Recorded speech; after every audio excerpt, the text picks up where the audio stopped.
Salut à tous et à toutes, c'est Maltuna et aujourd'hui on se retrouve pour un nouveau Sit and Read qui parlera de Elric. Bip bip bip bip bip.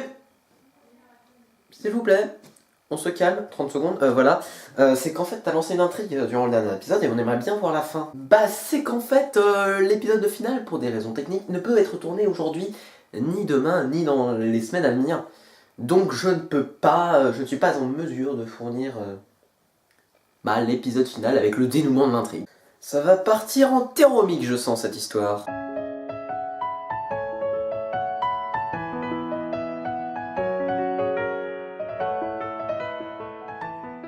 Elric est une saga de semi-dark fantasy durant laquelle nous suivons les aventures d'Elric, comme le nom l'indique. Elric est le dernier empereur de l'empire de Melniboné. Melniboné étant l'île aux dragons. En gros, ils ont les motherfucking dragons. Déjà, il y a un peu de power level. Les Melnibonéens sont versés dans les arts sombres et sont de fervents adorateurs des seigneurs du chaos. Car en effet, dans ce monde, il y a deux camps, les seigneurs de la loi et du chaos. La loi, c'est l'ordre, et le chaos, c'est le bordel, mais c'est fun. En gros, la loi, ils sont tous contre le chaos, et le chaos, ils foutent la merde entre eux, et de temps en temps, ils vont taper les voisins. On se demande comment ils ont fait pour survivre ceux du chaos, mais bon, en même temps, ils sont pas mal badass. Enfin bref, c'est pas le sujet. Nous suivons les aventures d'Elric, qui est un empereur, albinos, souffrant de plein de maladies génétiques, ce qui le rend très faible, et donc dépendant de nombreuses drogues pour survivre. Vous avez compris les enfants? La drogue, ça permet de vivre plus longtemps et de rester en vie. Vous avez compris? Mais c'est pas le sujet. On va donc suivre les aventures d'Elric à travers le monde, car il ne connaît quasiment rien de celui-ci, il était toujours scotché à un trône. Il décide donc de parcourir le monde, après quand même un petit bordel, mais je spoil rien. Il parcourt le monde, découvre des territoires, se fait de nouveaux potes, tout bénef. En plus, au début de son aventure, il gagne quand même une épée magique qui boit les âmes.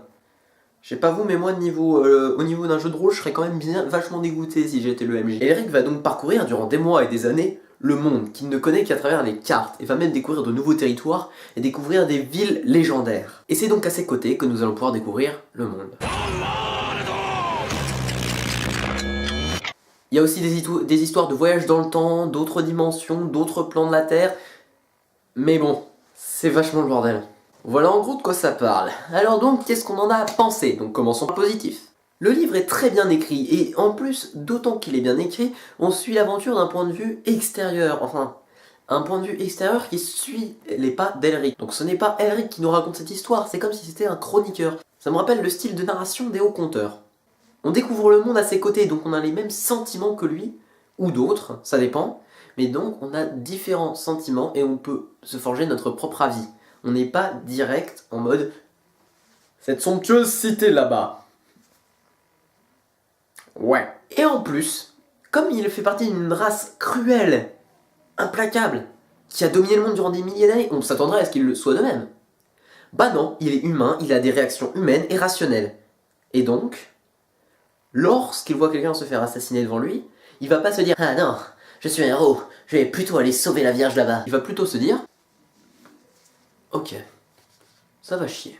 Et c'est bien, en plus, encore une fois, comme dans les hauts compteurs, il n'y a pas d'initiation. C'est pas « Mon petit, je vais t'apprendre les secrets de l'épée ». Non, c'est l'épée qui le dirige lorsqu'il se bat. On suit ses aventures, on découvre l'univers créé par l'auteur à ses côtés, et petit à petit, cet univers nous est expliqué uniquement quand c'est nécessaire. Ce qui est une bonne chose selon moi. Après, il y a quand même un petit point négatif, bâtard, à toi de jouer. Il passe d'un comportement sérieux et franchement calme à un comportement de tueur et de massacreur en 0,5 secondes, même quand, à certains moments, il n'a même pas la motivation. Il a beau être raisonnable, à certains moments, il se met quand même dans la merde tout seul comme un con. Ça permet tout de même l'introduction de personnages secondaires qui deviendront ses alliés et qui auront un impact sur son développement. En bref, il reste quelques incohérences au niveau des personnages, mais la saga reste excellente. En plus, l'auteur utilise à merveille certains passages de son livre pour nous faire part de certains problèmes de la société actuelle, ou même avant, mais c'est toujours valable maintenant. Par exemple, en français, on a beaucoup étudié la surconsommation cette année. Du coup, j'ai aussi pu voir dans ce livre un certain message à la surconsommation, aux capitalistes, tout ça. Moment spoil. Durant son périple, Elric va arriver dans une grande cité. Je ne peux pas donner son nom parce qu'il est vraiment imprononçable. J'ai essayé. Vraiment. Là, c'est environ la 20e prise. Du coup, j'ai modifié le script. Voilà. Cette cité était autrefois l'ennemi juré de son empire parce qu'elle avait une grande force, d'autant par sa position que par ses ressources. Mais ce n'est pas la rancœur de son empire qui pousse Elric à agir contre cette cité. En arrivant dans cette cité, il se rend compte qu'il y a vraiment de la décadence, c'est-à-dire des gros lards qui dirigent, un conseil de nobles, que la thune, des esclaves, des inégalités sociales. C'est le bordel. Du coup, étant sous la contrainte, vu qu'il a plus ces fameuses drogues faites maison pour réussir à se maintenir en vie, il va être forcé d'accomplir une mission pour avoir un substitut. Du coup, il a accompli sous la contrainte une mission pour des seigneurs locaux. En revenant, il a découvert qu'il n'est plus dépendant de cette drogue, donc il menace le seigneur, il obtient une audience avec le grand conseil, et là... Bonjour, alors vite fait, voilà, comme récompense et aussi parce que j'ai un petit peu une épée qui boit les âmes, vous allez immédiatement me donner les droits de possession de votre cité, parce que vous avez bien fait de la merde durant les quelques siècles qui sont passés. Du coup vous me donnez les droits de possession, vous dissoliez ce conseil, vous me donnez l'armée, tout ça, et je remets votre cité dans un état à peu près correct. Non, appelez l'armée. Salut, c'est qu'en fait je suis soldat et... Il est trop fort ce mec, on peut rien faire contre lui. Te rebellerais-tu, soldat? Va le battre, immédiatement. Tu as 5 secondes, Billy, et amène tes copains. Vous êtes 500, ça devrait aller. Bon on va tous crever. Même les soldats savent qu'il est badass. Ils savent que s'ils vont l'affronter, ils vont crever.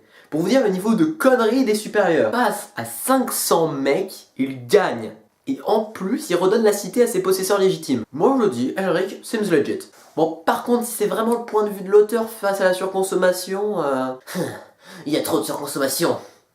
Butons tous les dirigeants. C'est quand même un peu hard. Ça pourrait vraiment être une solution en fait. Je tiens à préciser que ceci n'est absolument pas mon point de vue. Ne me traitez pas de nazi, s'il vous plaît, ne me tuez pas, ne me tuez pas, ne me tuez pas. En bref, grâce à ce moment badass, il explique que le capitalisme c'est pas cool, et il a un truc un peu hard. Nous étions plus subtils à l'époque. Et dire que je voulais pas qu'on me tue. Pour conclure, Elric est une excellente saga de Dark Fantasy que je recommande à tout le monde. Aux fans comme aux néophytes. Des personnages très bien écrits et un univers bien fait et bien développé. Voilà qui marque la fin de ce Sit and Read. Donc merci à tous et à toutes d'être de plus en plus nombreux à suivre l'émission. Pour nous, je le répète encore une fois, l'année va être assez chargée avec de nombreux Sit and Read et de nombreuses vidéos à venir. Sur ce, à la prochaine et bonne année 2016. T'en vas pas tout de suite. Si tu as aimé cette vidéo et que tu veux aller lire Elric, tu peux t'abonner à la chaîne. Et si tu veux en apprendre plus sur l'univers d'Elric, attends encore quelques mois, j'en ferai peut-être une analyse.